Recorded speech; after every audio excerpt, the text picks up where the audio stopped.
Bienvenue, amis et abonnés de Monde Multipolaire. Ce que vous allez visionner aujourd'hui, c'est une analyse d'Andrei Martianov, datée du 18 mai 2026. Avant de lancer la traduction, je vais poser le cadre indispensable pour comprendre ce qu'il dit, parce que Martianov parle à une audience déjà initiée, et si vous n'avez pas les repères historiques et géopolitiques nécessaires, vous risquez de passer à côté de l'essentiel. Alors prenez le temps de regarder ces quelques minutes de contextualisation. Elles valent vraiment le coup. Commençons par la question centrale de cette vidéo. Pourquoi les Russes ne se soucient-ils plus de l'Europe? Martianov le dit clairement, ce n'est pas un changement soudain, c'est l'aboutissement d'un processus d'accumulation long.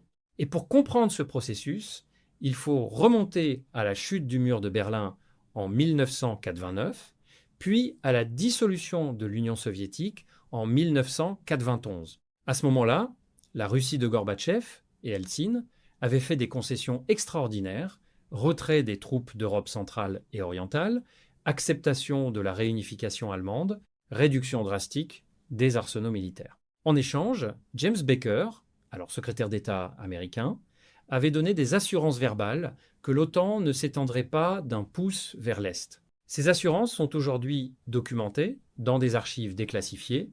Elles ont été systématiquement violées. 16 pays d'Europe centrale et orientale ont rejoint l'OTAN depuis lors. Des missiles américains ont été installés en Roumanie et en Pologne. Des exercices militaires de l'OTAN ont été conduits à quelques dizaines de kilomètres des frontières russes. Et malgré cela, pendant des années, la Russie a cherché à maintenir un dialogue avec l'Europe. Rappelons-nous de la proposition de traité de sécurité collective proposée par Poutine en décembre 2021, adressée simultanément aux États-Unis et à l'OTAN.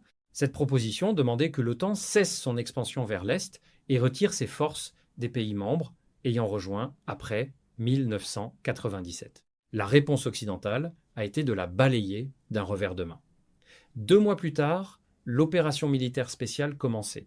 Et depuis lors, l'Europe, au lieu de jouer un rôle de médiateur ou de chercher une sortie diplomatique, a choisi de s'engager de plus en plus directement dans le conflit. Livraison d'armes massives, formation de soldats ukrainiens sur le sol européen, fourniture de renseignements, partage de cibles. Martianov le dit sans détour. L'OTAN est officiellement en guerre avec la Russie. Ce n'est plus une question d'interprétation, c'est une réalité documentée. Maintenant, parlons de ce drone lancé depuis l'Italie ou d'une usine qui y est liée, qui a frappé Zelenograd à 35 km de Moscou.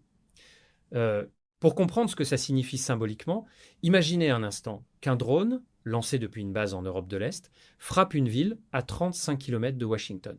Quelle serait la réponse américaine?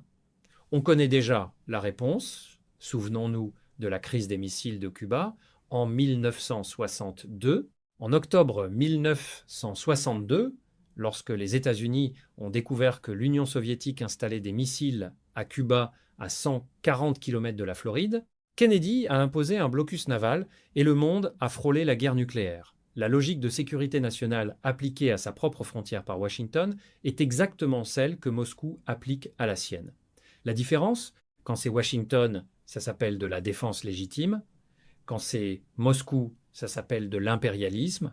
Et puis, il y a la relation Russie-Chine, le voyage de Poutine à Pékin et la comparaison avec le voyage de Trump sans communiqué conjoint, sans conférence de presse. Martianov y consacre une large partie de cette vidéo. Et c'est fondamental. Regardez cette traduction avec ses clés en tête. Et surtout, restez jusqu'à la réaction finale parce que nous allons décortiquer tout ça en profondeur. C'est parti.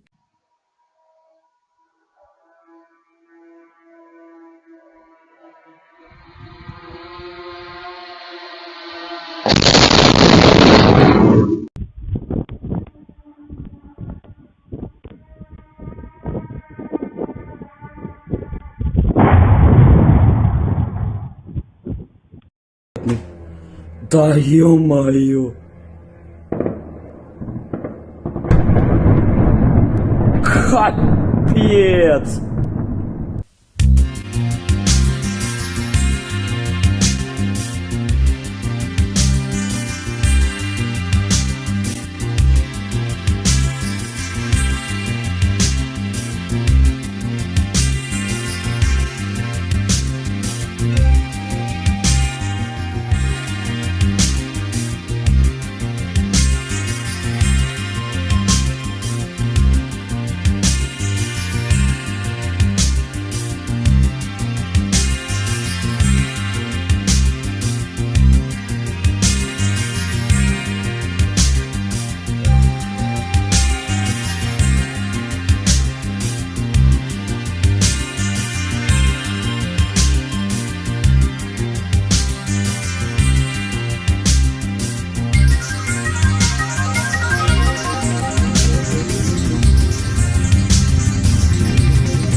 Eh bien, bonjour, c'est encore moi. Aujourd'hui, nous sommes le 10 à 8 mai 2026, un lundi. Toutes mes félicitations à ceux qui travaillent de 9h à 10 à 7h ou de 6h à 10 à 8h30. Alors, commençons par quelque chose que vous devez vraiment comprendre. Pourquoi l'attitude et le ton des Russes envers l'Europe ont changé de façon aussi dramatique? Euh, c'est pas vraiment récent en fait. Ça s'est accumulé progressivement. L'état agrégé de la situation est tel que les Russes ne se soucient plus de l'Europe. Si l'Europe cessait d'exister demain, pour eux, ce serait bien. En tout cas, pour la majorité des Russes. Les éléments marginaux qui sont évidemment ceux que les médias occidentaux et les politiciens comme Robert Gates continuent de présenter comme représentatifs de l'état d'esprit russe se préparent à un sérieux réveil, pour le dire poliment. Comme vous pouvez le voir, voici Zelenograd à 35 km de Moscou. Et voilà ce en quoi ils sont bons. Et quand je dis ils, je ne parle pas seulement de l'Ukraine. Je parle de l'OTAN. L'OTAN est officiellement en guerre avec la Russie. Nous en sommes aux premières étapes de l'hostilité ouverte, parce que désormais ça ne peut plus se cacher. On le savait avant, mais maintenant c'est au grand jour. Et voilà le problème. Commençons par là. Pourquoi l'Europe? On sait que l'Italie abrite environ 40% des usines, appelons-les usines de drones, qui fournissent à l'Ukraine toutes sortes de drones parce que c'est la seule façon dont l'OTAN sait combattre. Et si on regarde le bilan d'hier, oui, surligné en jaune, c'est précisément la raison pour laquelle les Russes vont assurément détruire le potentiel militaro-industriel de l'un de ces pays, à titre démonstratif, pour montrer ce qui arrivera au reste de l'OTAN. Comme vous pouvez le voir, 1544 drones ont été abattus. Ils continuent, comme je l'ai déjà dit, à frapper des cibles civiles comme à Zelenograd. Ensuite, ils font leur truc d'intelligence artificielle, leurs réseaux neuronaux, et propagent ça parce que, évidemment, toute la machine de propagande de l'OTAN travaille pour eux. Que puis-je dire? L'OTAN ne vaut rien militairement. C'est un fait. Mais vous savez quoi? Ils sont bons dans la sphère médiatique. Et ils savent que militairement, ils sont des tigres de papier, ils seront écrasés. Mais ils savent aussi qu'ils peuvent continuer à propager cette peur, cette incertitude, ce doute, et à laver le cerveau de leur population. Les Européens sont dociles, ils sont absorbés par le vin, la bière, le football, et tentent de maintenir une apparence de niveau de vie élevé qui ne sera plus là de toute façon. Et pour comprendre pourquoi ils attaquent des cibles civiles, allons voir ce que montrent Marat Kazin et le colonel Popov il y a quelques jours. Voici l'oblast de Kharkiv. Et comme vous pouvez le voir, les zones de combat très actives se trouvent au nord et à l'est de l'oblast. Mais c'est l'Ukraine, proprement dite, et les Russes avancent inexorablement. Vous pouvez voir Barovaya ici et un autre grand encerclement en cours. L'Occident doit réagir d'une manière ou d'une autre parce qu'il ne peut rien faire de réel militairement en temps réel. C'est pourquoi ils vont continuer à attaquer des civils russes. C'est ce en quoi ils sont bons. Si on va maintenant à Kostiantynivka, voici les dernières informations datant d'au moins 2 jours. Vous voyez ce qui se passe là-bas? Oui, une division des défenses de la ville. Et je veux tout de suite souligner qu'il existe une montagne de preuves empiriques, de témoignages de prisonniers de guerre du côté ukrainien, indiquant que la grande majorité, en réalité l'écrasante majorité du personnel de ces soi-disant troupes, qui sont en réalité des organisations terroristes soutenues par l'OTAN, est totalement sous l'emprise de la drogue. L'alcoolisme est endémique. Ce ne sont pas des gens normaux.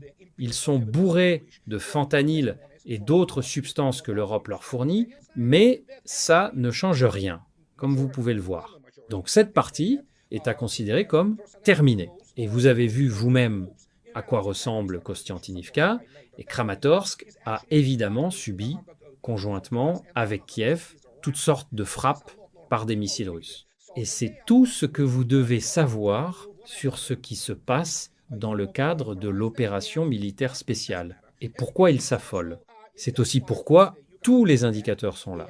La décision a été prise quant à quel pays, et où la Russie va frapper en premier, la Russie peut assurément anéantir l'Europe dans son ensemble. Et laissez-moi préciser les choses. Autant j'aime Scott Ritter, Larry Johnson et d'autres, comme Daniel Davis également, ils ont tort sur le fait que les États-Unis viendront à la rescousse. Et c'est pas parce que la Russie utilisera des armes nucléaires. La Russie va pas utiliser d'armes nucléaires. Je l'ai déjà dit bien des fois. Monsieur Karaganov n'a jamais été le conseiller de qui que ce soit. Il n'a aucune idée de ce dont il parle quand il parle d'armes nucléaires. Il existe des critères très spécifiques inscrits dans ce qu'on appelle les fondements de la politique d'État russe de la dissuasion nucléaire et dans la doctrine militaire russe. La Russie n'en a pas besoin. L'aspect technologique de toute cette question de dissuasion a tellement évolué qu'à ce stade, tout le monde sait déjà, les gens ordinaires, les gens moyens, ils disent utiliser l'Arechnik. Eh bien, la Russie a bien plus que l'Arechnik. On sait qu'il y a d'autres nouveaux systèmes qui arrivent et qui sont terrifiants. Et si les États-Unis veulent venir en aide à l'Europe par voie conventionnelle, j'ai un pont à vous vendre. Les États-Unis n'ont ni les ressources, ni l'expérience, ni la capacité de faire quoi que ce soit. Point final. Ce n'est même plus un théorème, c'est un axiome désormais. Et c'était précisément le point stratégique de la Russie, saigner à blanc l'ensemble de l'OTAN combiné avec les États-Unis. Alors qui est le premier ?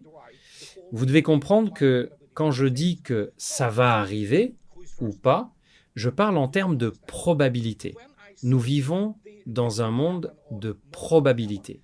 Même quand vous traversez la route, vous faites une analyse probabiliste. Est-ce que je vais me faire renverser ou pas ? Quand nous faisons quoi que ce soit, nous le faisons de manière probabiliste. La guerre est un événement probabiliste. Il y a des probabilités élevées, moyennes et faibles. Je peux vous dire une chose.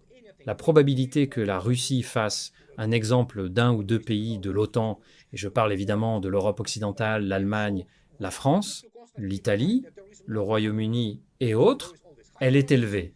À quel pourcentage ? Je ne sais pas.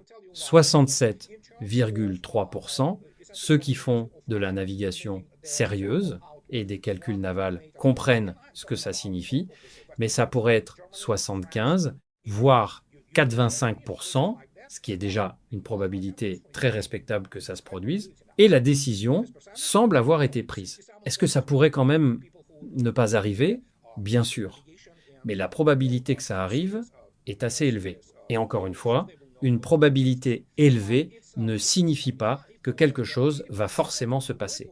Toutes sortes de choses sont possibles, mais si vous me demandez la probabilité que la Russie anéantisse le potentiel militaro-industriel d'un pays de l'OTAN et en fasse une démonstration, elle est assez élevée.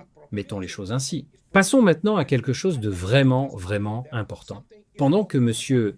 Trump continue de poster en rafale toutes sortes de messages sur l'Iran, il suffit de voir celui-ci. J'ignore s'il y a des enfants dans l'image ou quoi. Il émet évidemment toutes sortes de menaces envers l'Iran. Oui, l'horloge tourne pour l'Iran. Ils ont intérêt à bouger vite. Blablabla. Bla, bla, bla. Alors, en termes d'options de combat réel, les États-Unis ont des options très limitées. Comme je l'ai déjà dit, c'est essentiellement faire ce que les États-Unis font le mieux, bombarder. Et c'est à peu près tout. Et nous avons cette situation qui se développe, comme l'a rapporté The Intercept. C'est très très préoccupant. Un rapport interne du Pentagone révèle que Haaket met délibérément des civils en danger.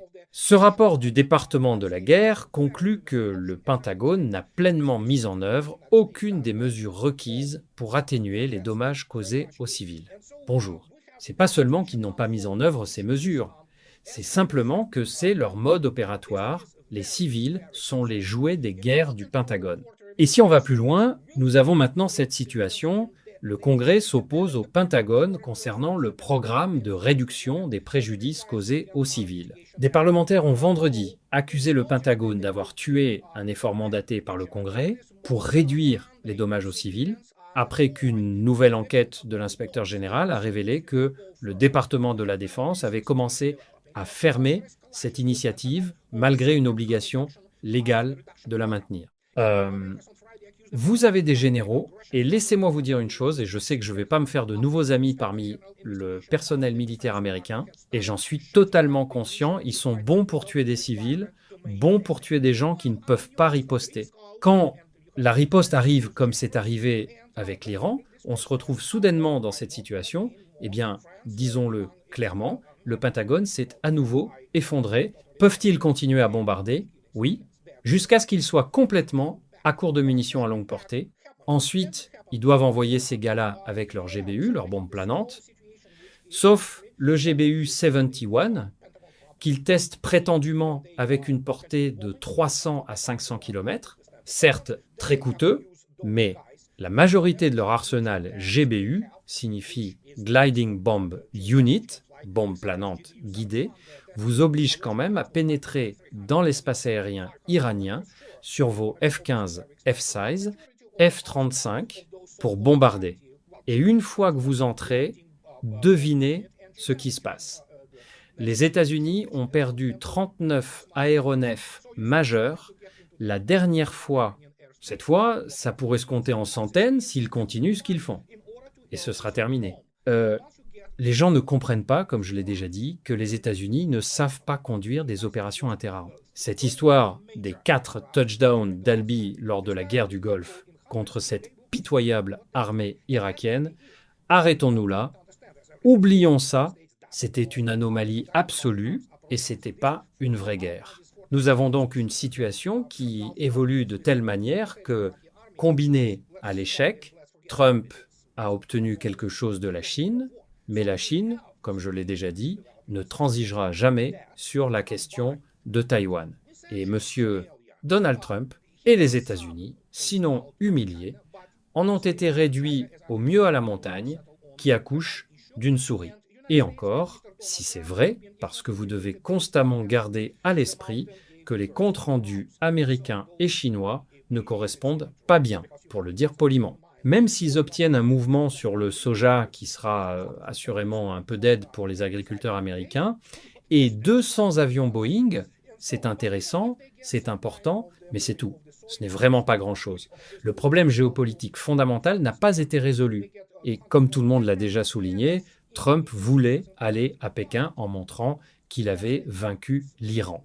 Eh bien, il est un showman, il n'est pas vraiment un président et pas tout à fait une personne normale à bien des égards. Ça a lamentablement échoué.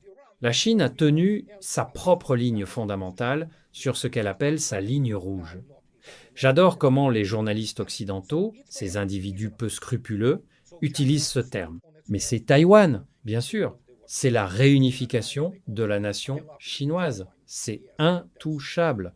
Vous ne pouvez tout simplement pas contourner ça. C'est ce que Trump voulait. Et qu'est-ce que nous avons en réalité? Eh bien, nous avons M. Poutine qui arrive demain. Et ça, ce sera différent. Nous savons déjà que des accords seront signés. Il y aura une conférence de presse conjointe, un communiqué conjoint. Il va se passer beaucoup de choses entre la Russie et la Chine. Et après l'Iran, on peut enfin dire que le moment est venu pour la Chine de vraiment grandir dans le sens d'être une véritable superpuissance.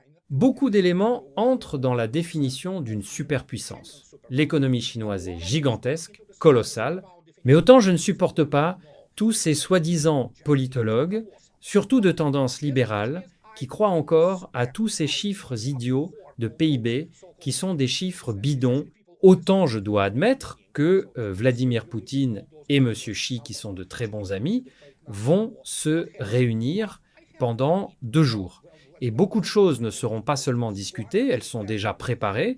Les Russes ne vont pas là-bas pour le spectacle. Ils y vont avec quelque chose qui est déjà prêt à être signé. C'est pas votre visite de Trump. Et voilà. RT, bien que j'y donne des commentaires, ils m'utilisent dans leurs directs, me filment et m'insèrent dans leurs émissions en direct à plusieurs reprises. Donc je les conseille sur certaines questions quand ils me contactent à publier quelque chose de très bien. Voici l'article d'Alex Martinov. Beijing ne peut plus traiter Moscou en partenaire junior. Pourquoi l'Occident continue-t-il de mal comprendre la relation russo-chinoise? Eh bien, l'Occident ne comprend rien. Vous avez fondamentalement un tas d'idiots qui siègent au sommet des niveaux militaro-politiques et ils sont littéralement dans le brouillard. Ce sont des gens qui n'ont pas les outils pour reconnaître les réalités. Ceux qui ont ces outils ne sont dans aucun de ces groupes de réflexion, ni de ces organisations, et on ne les laisse pas s'approcher d'un endroit où leur voix pourrait être entendue. C'est pourquoi ils viennent faire ça dans les médias alternatifs. Et ainsi, par exemple, si vous faites partie du Conseil sur les relations étrangères, c'est comme vous enduire d'ordures, vous voyez? Alors voilà, la Russie et la Chine avancent lentement mais sûrement vers une alliance structurelle qui a déjà remodelé l'équilibre mondial des puissances. Alex Martinov n'est pas vraiment ce qu'on appelle un politologue sérieux, mais au moins il l'a remarqué. Cependant, les deux parties progressent dans cette transformation à des vitesses différentes. C'est exact.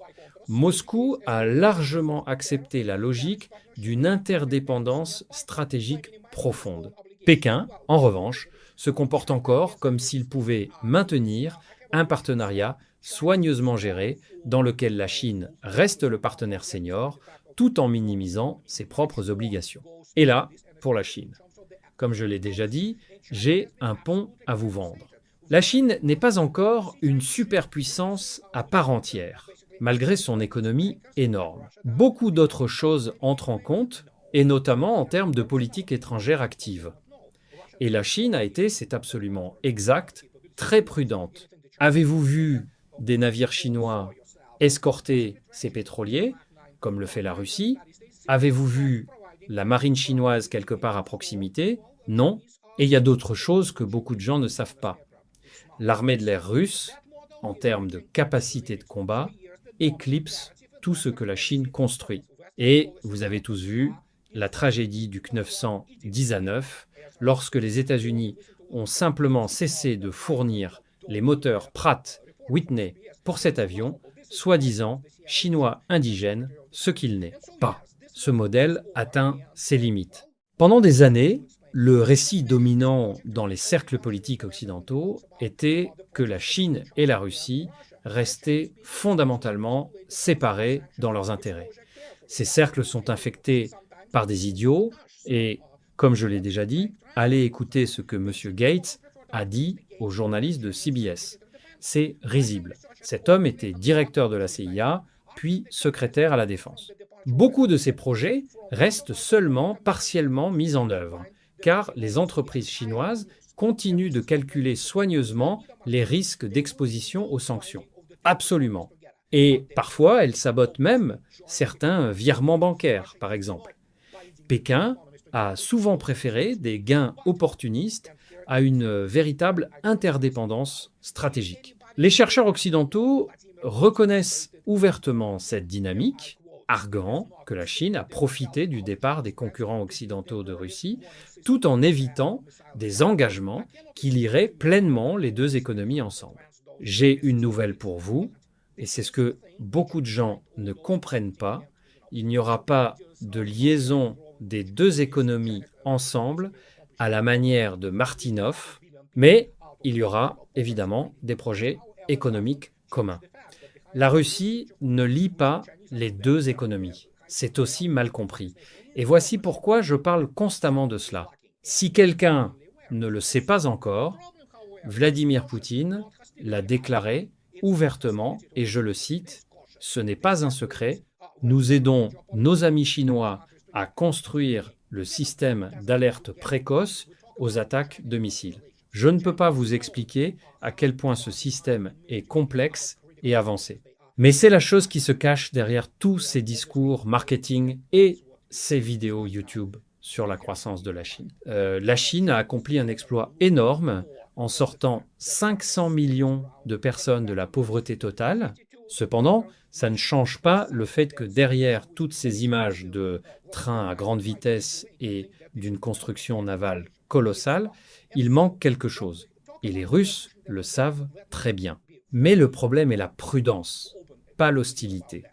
Et cette prudence a des limites, quand la géographie et la géopolitique poussent les deux pays ensemble. Et encore une fois, ensemble ne signifie pas fusionner. Quand on parle des relations sino-russes, les Chinois savent à quel point ils sont en retard sur le plan militaire et technologique par rapport à la Russie. Et c'est ce qui est discuté maintenant. Il faut garder à l'esprit que les Chinois regardent généralement avec admiration le fait que la Russie ait tenu bon et effectivement vaincu 52 nations occidentales combinées. Précisément la civilisation que beaucoup de Chinois essaient encore d'émuler. Et quand on dit qu'ils sont poussés ensemble, laissez-moi être très ouvert sur ce point. Si les États-Unis font quelque chose envers la Chine en termes de guerre réelle, eh bien, j'ai des nouvelles. La Chine ne pourra rien y faire. Parce que toute tentative militaire de la marine, de l'armée populaire de libération sera neutralisée par les sous-marins américains. La force sous-marine de la marine américaine est supérieure sur le plan systémique à tout ce que la Chine possède. En 2025, les deux parties sont entrées dans une phase plus sobre. Le commerce bilatéral a reculé de près de 7%, 228 milliards de dollars. La première baisse majeure depuis la pandémie. Les raisons étaient principalement économiques plutôt que politiques. Baisse forte de la valeur des exportations russes, malgré des volumes relativement stables. Les médias chinois ont été inhabituellement francs sur les difficultés. La demande des consommateurs en Russie s'est affaiblie. C'est exact. Et il y a autre chose dont ils parlent. C'est pas seulement que les voitures chinoises sont chères, c'est qu'elles ne sont tout simplement pas bonnes. Pour être très précis, elles peuvent concurrencer sur le seul plan du prix. Mais pour quiconque achète des véhicules électriques en se comparant à des Mercedes ou des BMW suringénierie et surévaluées, pour ce qu'elles sont réalistement, les voitures classiques chinoises à moteur à combustion interne ou hybride ne peuvent toujours pas concurrencer les voitures japonaises, coréennes, voire américaines. C'est aussi simple que ça. Et donc les Russes n'ont essentiellement pas voulu acheter de voitures chinoises. Voilà la réalité. Ni l'un ni l'autre ne peut pleinement atteindre ses ambitions stratégiques seul. Faux. Mais bon, c'est pourquoi la relation continue de s'approfondir malgré les frictions. Il y aura des frictions. Et voici le problème. La Chine se soucie beaucoup de sauver la face. C'est une partie de la culture. Elle aime être perçue comme un partenaire senior avec la Russie, mais en réalité, ils connaissent la réalité. Les Chinois connaissent la réalité. Et donc, quand Xi Jinping a visité Moscou pour le défilé du jour de la victoire en 2025, les deux pays ont signé une déclaration conjointe qui allait au-delà du symbolisme.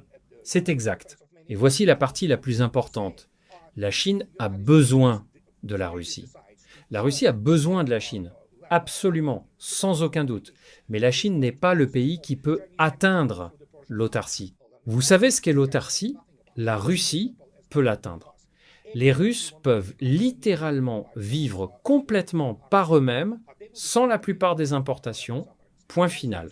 Et surtout quand vous regardez attentivement des développements comme « personne ne croyait ça ». Oh oui, l'électronique russe se développe. Ce ne sont pas des pas, ce sont des bons. Et c'est l'un de ces domaines qui ne fait pas l'objet de discussion. Les analystes chinois reconnaissent de plus en plus cette réalité. Les discussions académiques en Chine reconnaissent maintenant ouvertement que la rivalité avec les États-Unis rend un partenariat étroit avec la Russie moins une question de préférence que de nécessité. Et si les États-Unis, Dieu nous en préserve, rassemblent une bande d'idiots de l'Occident et tentent de faire quelque chose contre la Chine, je peux vous dire ce qu'ils peuvent faire. Si les États-Unis décident vraiment d'étrangler les routes maritimes commerciales par lesquelles plus de 20% de l'énergie chinoise transite, notamment par le golfe Persique, eh bien, la Chine ne pourra rien y faire.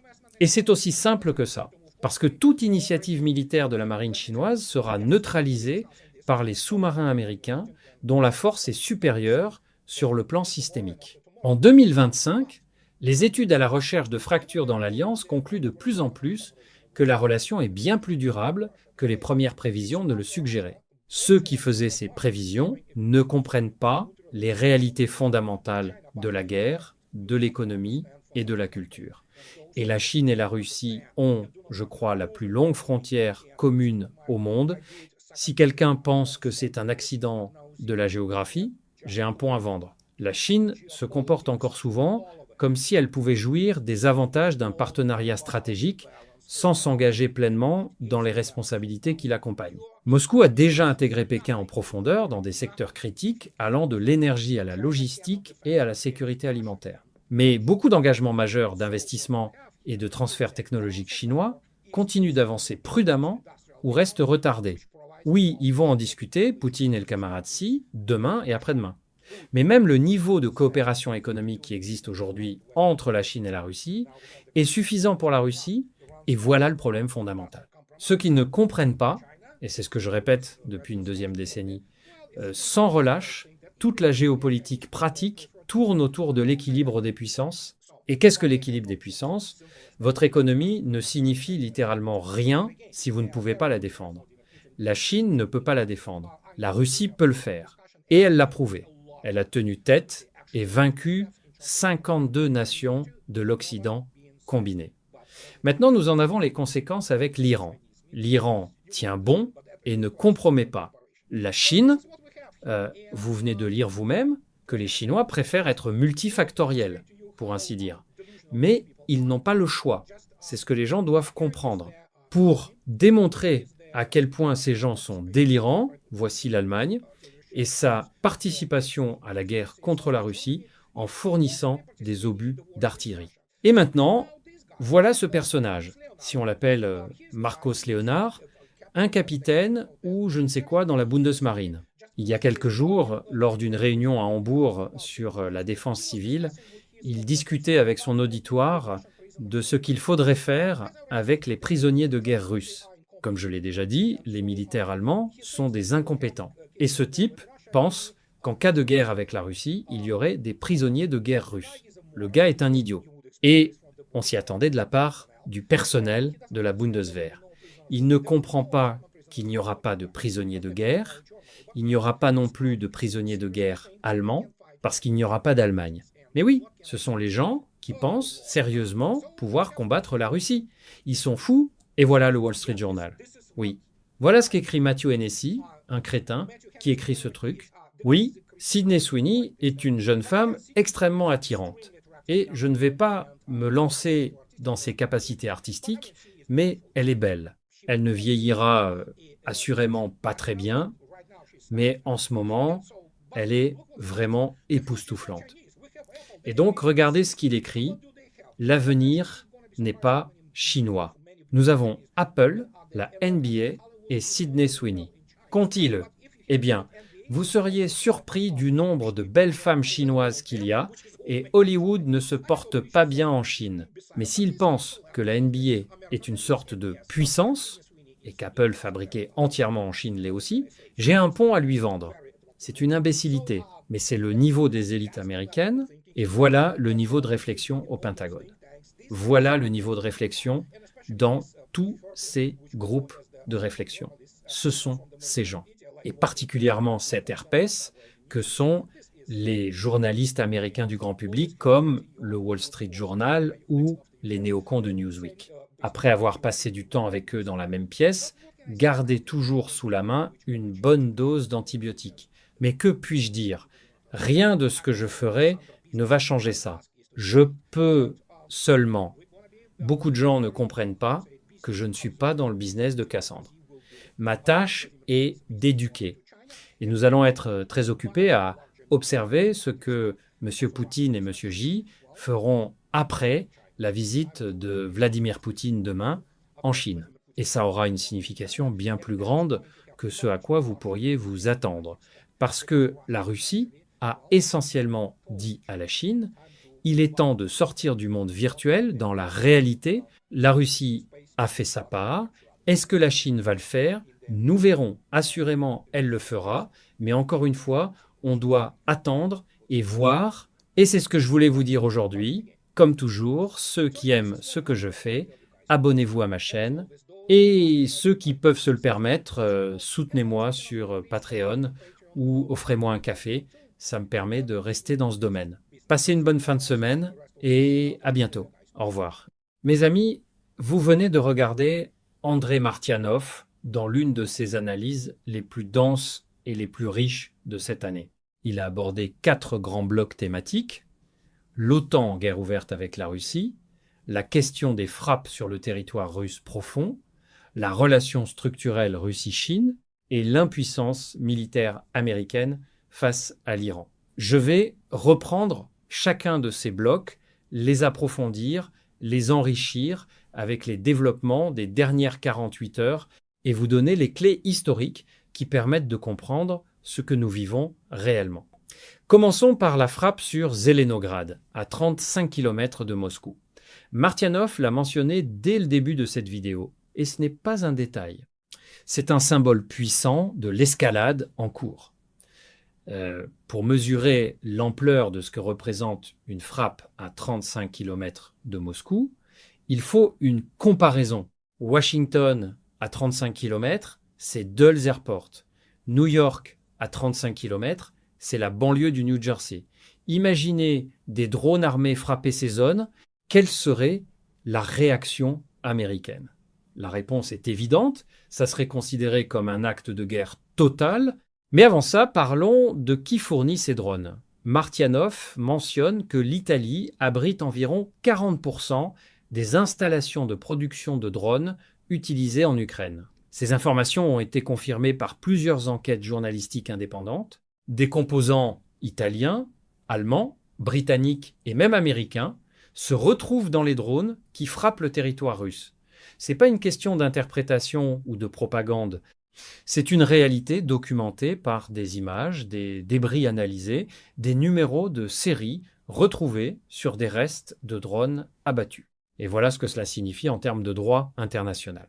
L'article 5 du traité de l'OTAN stipule qu'une attaque contre un membre est une attaque contre tous. Mais il n'existe aucune disposition similaire dans le droit international qui permette à un État de participer directement à une attaque contre un autre État souverain sans être considéré comme belligérant.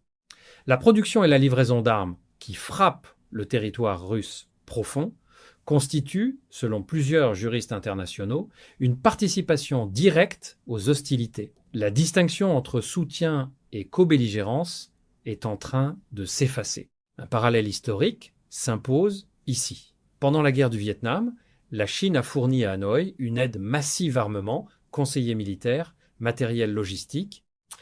Les États-Unis ont bien entendu protesté diplomatiquement, mais n'ont jamais officiellement déclaré la guerre à la Chine. Pourquoi? Parce que le spectre de l'escalade nucléaire était trop grand. La même logique s'applique aujourd'hui, mais en sens inverse.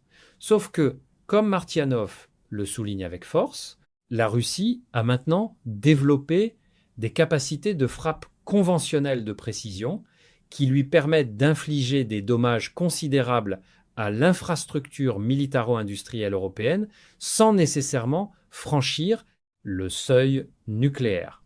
C'est précisément ce changement technologique et stratégique qui a modifié le calcul. Et dans les 48 dernières heures, les données du bilan quotidien que Martianov commente 1544 drones abattus en une seule journée sont à la fois terrifiantes et révélatrices. Terrifiantes parce que cela signifie que l'Ukraine, avec le soutien de l'OTAN, est capable de lancer des milliers de drones quotidiennement.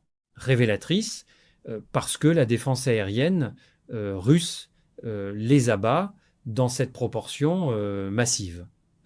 Mais comme Martianov le note, il suffit d'un ou deux pour frapper des immeubles civils à Moscou ou ailleurs. Et c'est précisément cette stratégie, pas militaire mais psychologique et terroriste, au sens technique du terme, frapper les populations civiles pour briser le moral. Martianov fait quelque chose d'inhabituel dans cette vidéo. Il parle de probabilité chiffrée. Il dit 67,3%, 75%, 85% de probabilité que la Russie frappe l'infrastructure militaro-industrielle d'un ou deux pays de l'OTAN, à titre de démonstration. Et il précise que la décision semble avoir été prise. Pourquoi est-ce que c'est si important ? Parce que Martianov n'est pas un commentateur qui exagère pour faire le buzz. Son audience le sait. Il est systématiquement prudent dans ses formulations. Quand il parle de probabilité élevée, ce n'est pas de la rhétorique. Et pour comprendre la logique derrière cette hypothèse, il faut comprendre le concept de coercition par la démonstration.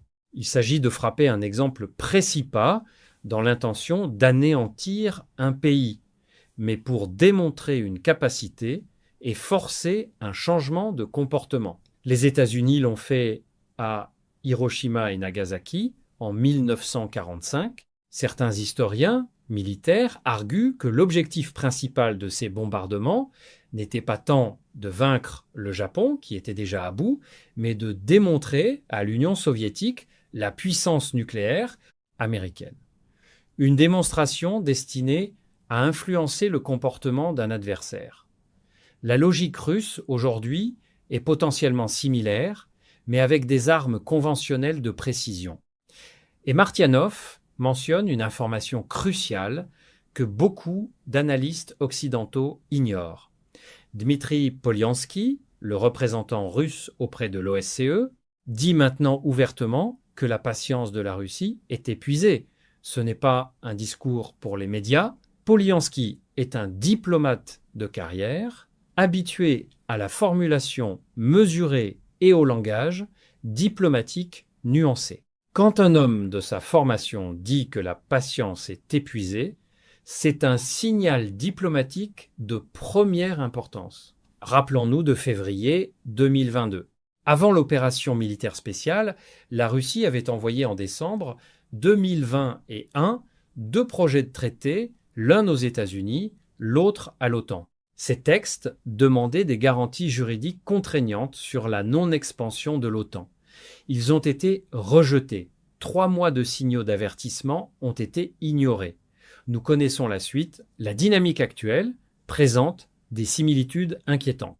Et dans ce contexte, Martianov évoque la France et le rôle de Macron dans le sabotage des négociations d'Istanbul d'avril 2022. Si les informations rapportées par son interlocutrice, une ancienne membre des services spéciaux, se confirment, Paris porte une responsabilité directe dans la prolongation du conflit et dans les centaines de milliers de morts qui ont suivi. Ce n'est pas une accusation légère.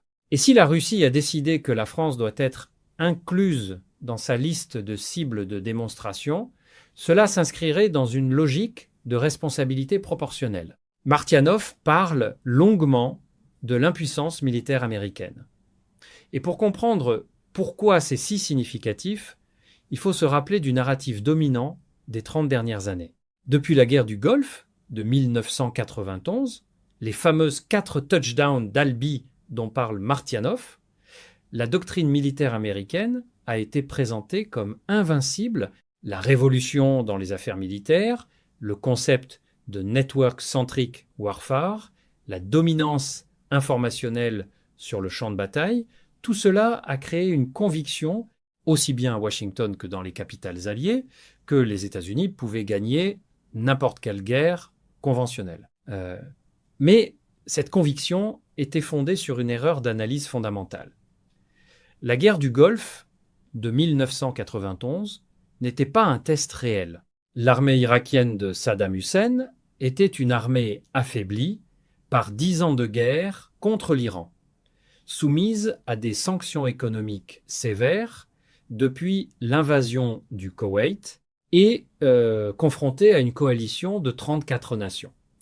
Et malgré tout, la résistance irakienne, dans certains secteurs, avait été plus féroce que prévu. Les pertes américaines réelles, 39 aéronefs majeurs, selon Martianov, ont été soigneusement dissimulées dans la communication publique. Et maintenant, face à l'Iran n'est pas l'Irak de 1991.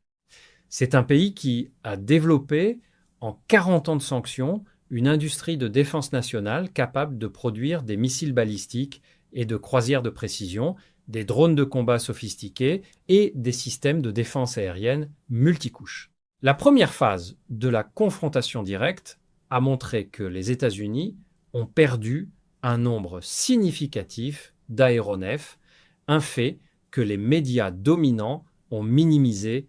Martianov suggère que si les hostilités reprennent, les pertes pourraient se compter en centaines d'appareils. Le rapport de The Intercept, cité par Martianov, révélant que le Pentagone n'a mis en œuvre aucune des mesures requises pour atténuer les dommages aux civils, est révélateur d'une culture institutionnelle profondément problématique. Et ce n'est pas une nouveauté. Rappelons-nous de la bombe au cobalt lors des négociations de la conférence de Genève en 1954 sur l'Indochine. Rappelons-nous du napalm au Vietnam. Rappelons-nous des bombardements délibérés d'infrastructures civiles en Irak en 1991 centrales électriques, stations de pompage d'eau qualifiées par certains juristes de crimes de guerre. La politique des dommages collatéraux acceptables est structurellement inhérente à la doctrine militaire américaine. Et c'est là que réside le paradoxe fondamental. Les États-Unis se présentent comme les défenseurs de l'ordre international fondé sur des règles. Mais quelles règles? Celles qu'ils écrivent eux-mêmes et qu'ils sont les seuls à interpréter. Quand c'est Washington qui frappe des infrastructures civiles, c'est de la défense de la démocratie. Quand c'est Moscou qui le fait, c'est des crimes de guerre. Cette asymétrie narrative est au cœur de la crise de légitimité de l'ordre occidental. C'est assurément le sujet le plus complexe et le plus riche abordé par Martianov dans cette vidéo. Et c'est celui qui a les implications les plus profondes pour l'ordre mondial à venir. Alors permettez-moi de le décortiquer avec soin. Martianov fait une distinction fondamentale que peu d'analystes occidentaux font. La Russie et la Chine ne sont pas des alliés dans le sens classique du terme. Elles n'ont pas de traité de défense mutuelle. Elles ont des intérêts convergents. Et cette convergence est structurelle, elle est ancrée dans la géographie, dans l'histoire et dans la communauté d'intérêts face à la pression occidentale. Mais elle a des limites. La Chine reste très prudente. Elle préfère les gains économiques aux engagements stratégiques contraignants. Et Martianov souligne avec justesse que la Chine ne peut pas encore protéger ses propres lignes d'approvisionnement en énergie. Pour comprendre l'importance de ce point, regardons les chiffres. La Chine importe environ 72% de son pétrole. Plus de 40% de ses importations transitent par le détroit de Malacca, une voie maritime étroite que la marine américaine peut fermer en quelques heures avec ses sous-marins. C'est ce qu'on appelle le dilemme de Malacca, et c'est l'un des facteurs stratégiques qui explique pourquoi Pékin investit massivement dans des routes terrestres alternatives, le corridor économique Chine-Pakistan, le corridor économique Chine-Myanmar, et dans des bases navales à Djibouti, dans le golfe de Gwadar, au Pakistan, et potentiellement aux îles Salomon. Mais ces efforts prennent des décennies à porter leurs fruits. Et dans l'intervalle, la Chine est structurellement vulnérable à un blocus naval américain. C'est pourquoi Martianov dit que si les États-Unis décident vraiment d'étrangler les routes maritimes chinoises dans le golfe Persique, la Chine ne pourra rien y faire militairement. Ces sous-marins et ces navires de surface seraient neutralisés par la force sous-marine américaine. C'est une vérité que les stratèges chinois connaissent parfaitement. Et c'est l'une des raisons pour lesquelles la Chine a besoin de la Russie, pas seulement comme partenaire économique, mais comme puissance qui a prouvé qu'elle pouvait tenir tête à l'Occident combiné. La déclaration de Poutine sur l'aide russe à la Chine pour construire son système d'alerte précoce aux attaques de missiles est d'une importance considérable. Ce système, l'équivalent russe du SPRN, système de prévention d'une attaque de fusée, est l'un des complexes technologiques les plus sophistiqués qui existent. Il intègre des radars terrestres à longue portée, des satellites de détection infrarouge et des centres de traitement des données en temps réel. Partager cette technologie avec la Chine, c'est lui fournir une capacité stratégique qu'elle ne pourrait pas développer seule en moins de 20 ans.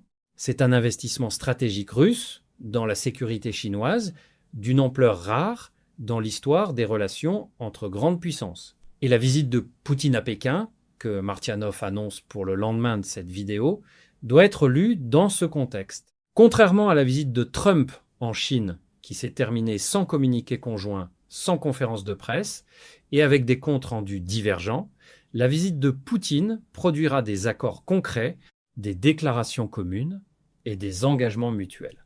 Parce que les deux parties arrivent avec des positions préparées, pas avec des espoirs de marchandage. Un parallèle historique s'impose. La conférence de Yalta de février 1945, où Roosevelt, Churchill et Staline ont redessiné l'ordre mondial d'après-guerre. 3 leaders, des positions préparées, des décisions de grande portée. Le résultat de cette conférence a structuré l'ordre mondial pendant 45 ans. La rencontre Poutine-Xi, bien qu'elle n'ait pas l'ampleur formelle de Yalta, participe de la même logique, des puissances en position de force qui posent les bases d'un ordre nouveau. Martyanov a évoqué à la fin de son analyse l'état de l'industrie de défense russe, impliquant notamment le bilan de drones abattus et les nouvelles unités militaires. Laissez-moi enrichir ce point avec des données factuelles qui démentent le narratif dominant. Rappelons ce que le FMI et les économistes occidentaux prédisaient en mars 2022. L'économie russe allait s'effondrer en quelques semaines, le rouble allait devenir du papier toilette, l'industrie russe, privée de ses importations technologiques, allait s'arrêter. 4 ans plus tard, le bilan est radicalement différent. La production d'obus en Russie a augmenté de 300% par rapport à 1991. La production d'avions de combat a été multipliée. La production de missiles de croisière et de missiles balistiques est à des niveaux sans précédent. Et l'économie russe a connu une croissance de 3,6% en 2024, bien au-dessus de la plupart des économies européennes en récession. Et il y a un aspect que Martyanov mentionne rapidement, mais qui mérite qu'on s'y attarde, la microélectronique russe. Pendant des décennies, le narratif occidental affirmait que la Russie était entièrement dépendante des importations de puces électroniques occidentales et que les sanctions, les coupant de ses approvisionnements, paralyseraient son complexe militaro-industriel. Ce narratif était en grande partie fondé sur une sous-estimation systématique des capacités industrielles russes. En 2023 et 2024, plusieurs rapports de renseignement américains ont été forcés de reconnaître en privé que la Russie avait développé des voies alternatives d'approvisionnement et commençait à développer ses propres capacités nationales dans certains secteurs critiques. Le bilan de 1544 drones abattus en une seule journée est aussi révélateur d'une autre réalité. La défense aérienne russe fonctionne. Le système de défense aérienne russe est multicouche, S-400, S-300, Pansir, Buk et des systèmes de guerre électronique. Sa capacité à abattre des milliers de drones par semaine tout en maintenant une pression offensive massive sur le front ukrainien démontre une résilience militaro-industrielle que personne en Occident n'avait prédit.